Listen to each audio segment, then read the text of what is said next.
Welcome to today's Grade 12 Biology podcast. We're buzzing with anticipation for Professor Nomusa's lesson on evolutionary paradoxes and neuroplasticity.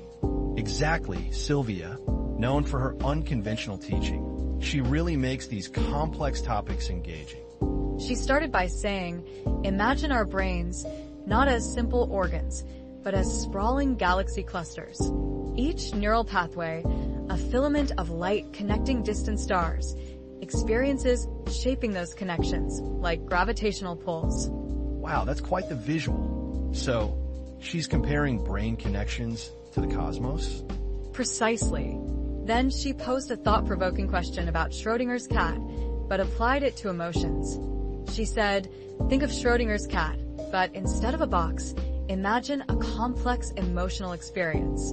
Is it joy or sorrow until it's felt? That's deep. It's all about the observer influencing the outcome, even with our feelings. And she tied it into thermodynamic time asymmetry, explaining that you can't unfeel an emotion, just as you can't unscramble an egg. But neuroplasticity allows us to map new pathways to shift constellations. So, even though we can't undo past emotions, we can rewire our brains to react differently in the future. That's empowering.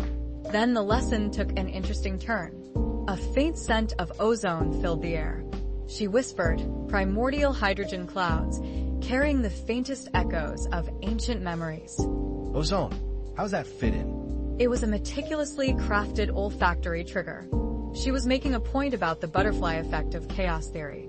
A tiny shift in emotional response can ripple through the neural galaxy, creating unforeseen patterns, perhaps even entirely new star systems of understanding.